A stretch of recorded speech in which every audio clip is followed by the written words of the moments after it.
Good morning class. आपको आवाज जा रहा है तो गुड मॉर्निंग क्लास। ठीक है, चलिए आज हम लोग देखते हैं। इससे पहले क्लास में आपको मानसून कंप्लीट पढ़ा दिए थे। एक छोटा सा रिवाइज हम मार देते हैं मानसून के लिए। ठीक है, मानसून तीन तरह से हम लोग देखते हैं। एक होता है आने वाला मानसून। आने वाला ये 80% वर्षा कराता है। 80% वर्षा कराता है। ये दक्षिण पश्चिम दिशा से आता है, केरल के मालाबार तट पे टकराता है, जून के पहले सप्ताह में टकराता है और 15 जुलाई तक पूरे देश में फैल जाता है।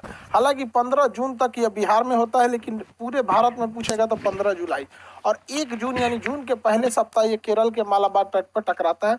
यह दो शाखाओं में बढ़ जाता है, अरब सागरी शाखा जिससे थोड़ा कम वर्षा होती है, एक बंगाल की खाड़ी वाली शाखा जिससे ज्यादा वर्षा होती है। सबसे पहले यह केरल पे टकराता है और सबसे बाद में पंजाब में वर्षा होती है। सबसे ज्यादा मासीराम में, सबसे कम वर्षा लेह लद्दाख में।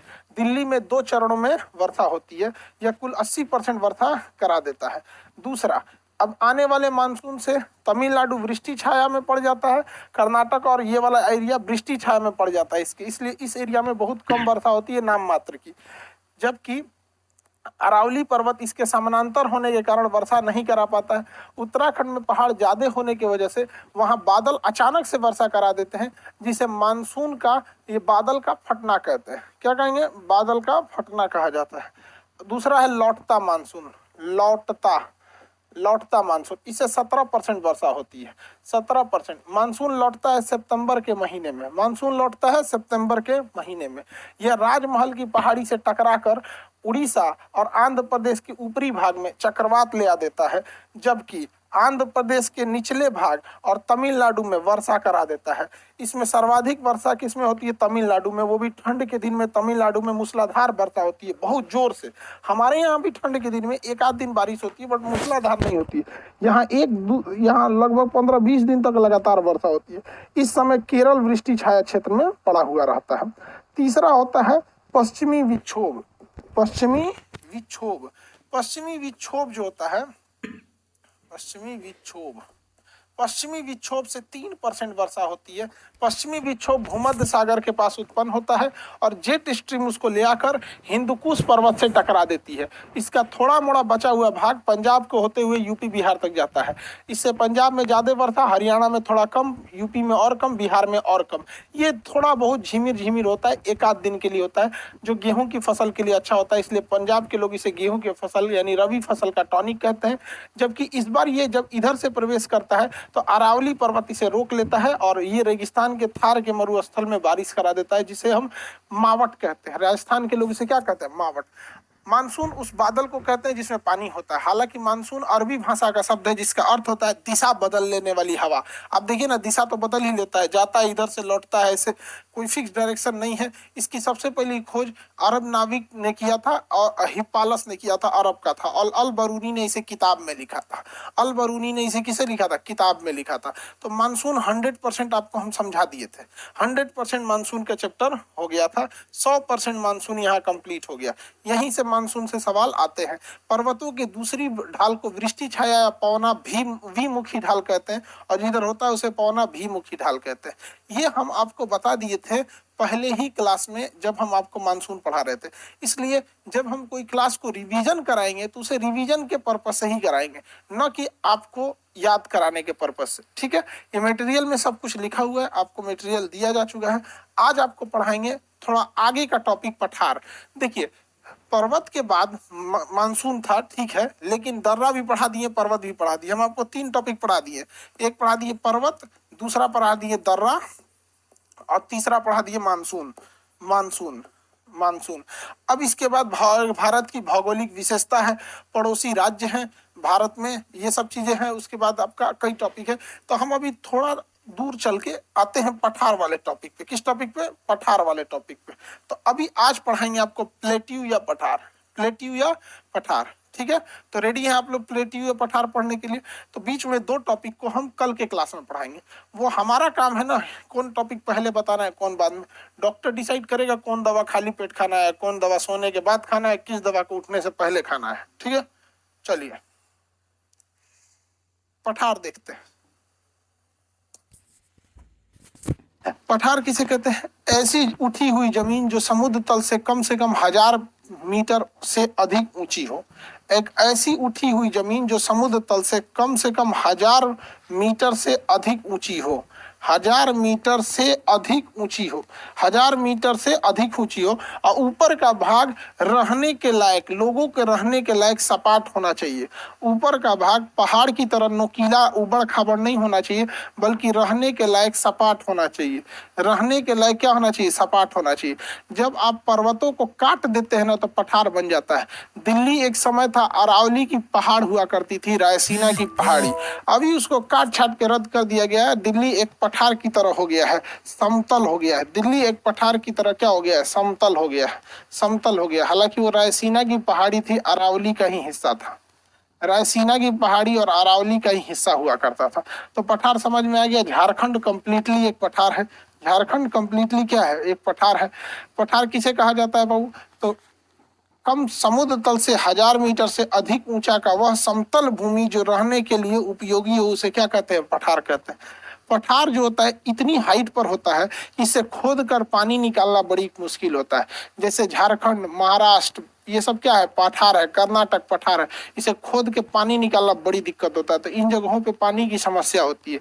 लेकिन इन्हें खोदने में ना पानी तो नहीं मिलता है, लेकिन खनिज मिल जाएंगे सब। खनिज जैसे लोहा मिल गया, कोयला मिल गया, तांबा मिल गया, कहीं सीयू मिल गया, कहीं हीरा मिल गया, कहीं यूरेनियम मिल गया, कहीं लाल मिट्टी मिल गया।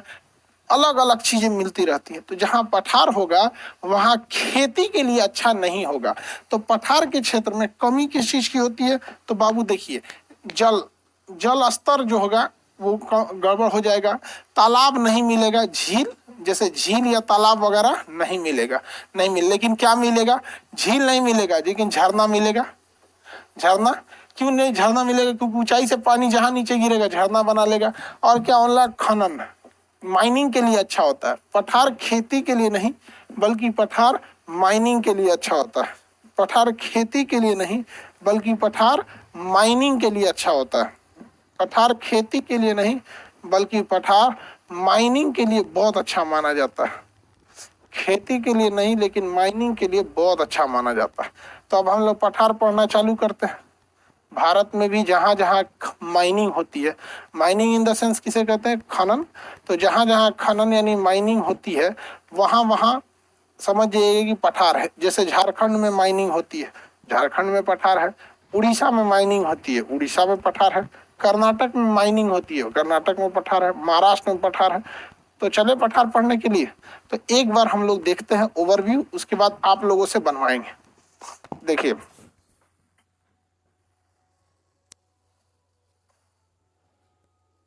इन्हीं नक्शा पे आपको बनवाते हैं। देखिए ध्यान से बाबू, ये ब्लैंक मैप है।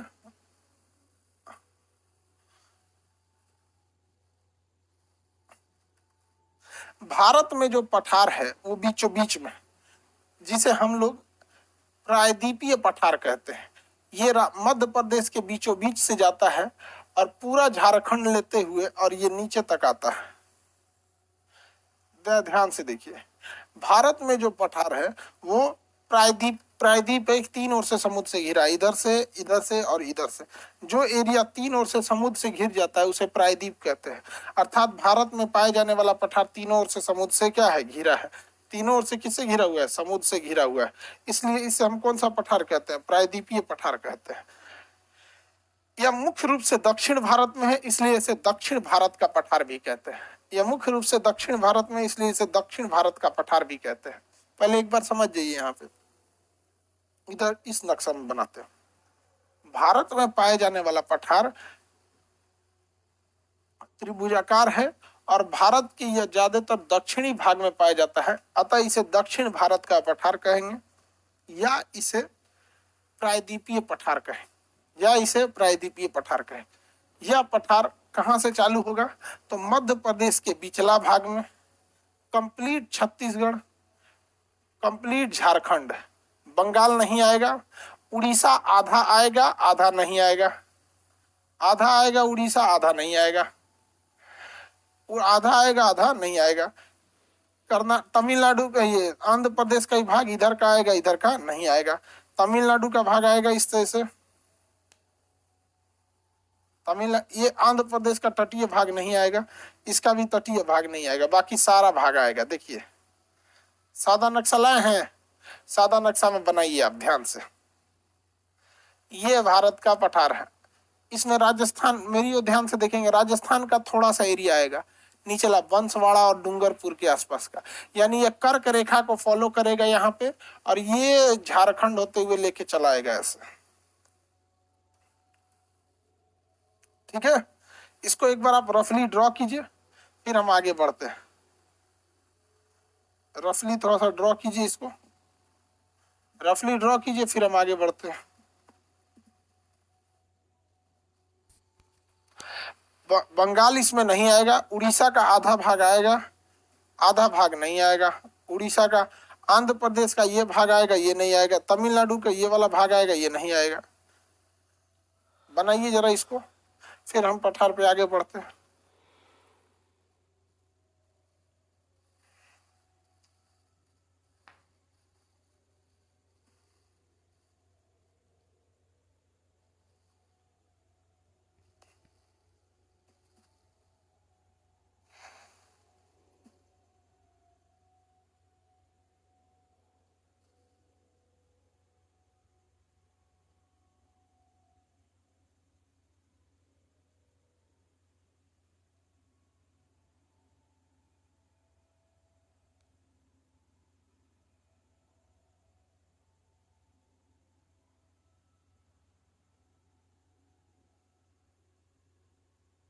बना लिए बाबू, सादा नक्शा में बनाइए। कई वो तो सादा नक्शे नहीं लाया है।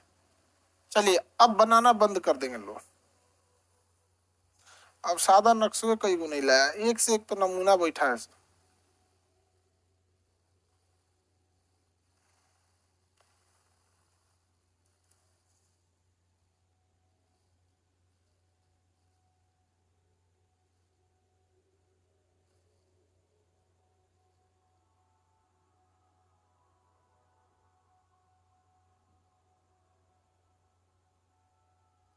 चलिए देखिए ध्यान से आगे, मेरी ओर देखिए ध्यान से। अब पठार को हम बनाते हैं दोबारा। ये भारत का पठार है, इसे हम लोग प्रायद्वीपीय पठार भी कहते हैं। प्रायद्वीपीय पठार इसलिए कहते हैं क्योंकि तीन ओर से समुद्र से घिरा हुआ है। इधर मेरी ओर देखिए ध्यान से, प्रायद्वीपीय पठार को अगर आप गौर से देखिएगा तो हम यहाँ पे कई ठो इसकी बाउंड्री बनाए हैं। आप जरा फील कीजिए, यहाँ पर इसका बाउंड्री का काम करता है पश्चिमी घाट पर्वत, इधर इसकी बाउंड्री का काम करता है पश्चिमी घाट पर्वत, और इधर इसकी बाउंड्री का काम करता है पूर्वी घाट पर्वत। तो क्वेश्चन पूछेगा प्रायद्वीपीय पठार के लिए बाउंड्री यानी कगार, प्रायद्वीपीय पठार के लिए बाउंड्री यानी कगार किनारा, प्रायद्वीपीय पठार के लिए बाउंड्री यानी कगार यानी किनारा, प्रायद्वीपीय पठार के लिए बाउंड्री या कगार का काम कौन करता है? बाउंड्री या कगार का काम कौन करता है? तो इस साइड में बाउंड्री का काम करता है पश्चिमी घाट पर्वत, पश्चिमी घाट पर्वत, और इस साइड में बाउंड्री का काम करता है पूर्वी घाट पर्वत, पूर्वी घाट पर्वत। ये क्वेश्चन पूछा हुआ है यूपीपीसीएस में कि पश्चिमी घाट के कगार का कार्य करता है पश्चिमी तथा पूर्वी घाट पर्वतमाला, पश्चिमी तथा पूर्वी घाट पर्वतमाला। तो कगार तो समझ में आ गया, बाउंड्री को कहते हैं कगार, बाउंड्री को क्या कहते हैं? कगार कहते हैं। कगार बना लेंगे आप लोग। अब हम आगे बढ़ते हैं। देखिए बाबू, प्रायद्वीपीय पठार भारत के निचले भाग में है, इसे यहाँ से निकलती है नर्मदा नदी। कौन सी नदी निकलती है बाबू? एन फॉर नर्मदा नदी, एन फॉर नर्मदा नदी, एन फॉर नर्मदा नदी। ये बीचों बीच से गुजर गई ये नर्मदा नदी, ये नर्मदा नदी निकल गई। ये नर्मदा नदी प्रायद्वीपीय पठारों को दो भाग में बांट देती है। क्वेश्चन पूछेगा कि प्रायद्वीपीय पठार को दो भागों में कौन सी नदी बांटती है? ध्यान से समझो बबुआ, प्रायद्वीपीय पठार को दो भागों में कौन सी नदी बांटती है? तो प्रायद्वीपीय पठार को नर्मदा नदी दो भागों में बांट देती है। प्रायद्वीपीय पठार को नर्मदा नदी दो भागों में बांट देती है। कितने भागों में बांट देती है? दो भागों में बांट देती है, ऊपर वाला भाग और नीचे वाला भाग। अब मेरी ओर ध्यान दीजिए, अगर आप गौर से देखिएगा तो ये ऊपर का भाग, यह ऊपर का भाग, ध्यान दीजिए, यह ऊपर का भाग जो नर्मदा नदी के ऊपर में है, इसको आप जरा गौर से देखिए, यह भारत के बीचों बीच में आ जाता है। जो पठार नर्मदा नदी के ऊपर में है, ये भारत के बीचों बीच में आ जाता है। जरा गौर से देखिए तो, देखिए हम तो एकदम नक्शे के पसवे सट गए हैं, आप लोग को गौर से दिखता होगा कि प्रायद्वीपीय पठार जो हम लोग दक्षिण भारत का पठार कहते हैं, नर्मदा नदी जो उसे दो भागों में बांटती है, नर्मदा नदी के ऊपर वाला भाग भारत के एग्जैक्ट बीचों बीच में आ जाता है। नर्मदा नदी के ऊपर वाला भाग भारत के एग्जैक्ट बीचों बीच में चला आता है, एग्जैक्ट बीचों बीच में चला आता है, किसी को कोई दिक्कत नहीं। एग्जैक्ट बीचों बीच में आने की वजह से नर्मदा नदी के ऊपर के इस पठार को, नर्मदा नदी के ऊपर के इस पठार को हम लोग प्रायद्वीपीय, इसे मध्यवर्ती, क्योंकि बीचों बीच में आता है, बीचों बीच में आता है, इसलिए इसे मध्यवर्ती उच्च भूमि कहते हैं। क्या कहेंगे? मध्यवर्तीय उच्च भूमि कहेंगे, मध्यवर्तीय उच्च भूमि कहेंगे। और जो नीचे का भाग है इसे हम दक्कन का पठार कहते हैं, इसे दक्कन का पठार कहते हैं। तो यहाँ से आपका कॉन्सेप्ट क्लियर हुआ कि भारत में पाए जाने वाला एक ही पठार है जिसका नाम है प्रायद्वीपीय पठार। भारत में पाए जाने वाला एक ही पठार है जिसका नाम है प्रायद्वीपीय पठार। इस प्रायद्वीपीय पठार को, भारत में एक ही पठार है जिसका नाम है प्रायद्वीपीय पठार। इस पठार को नर्मदा नदी दो भागों में बांटती है। ऊपर वाला मध्यवर्ती उच्च भूमि, क्योंकि भारत के मध्य में आ जाता है, सेंट्रल अपलैंड, मध्यवर्ती उच्च भूमि।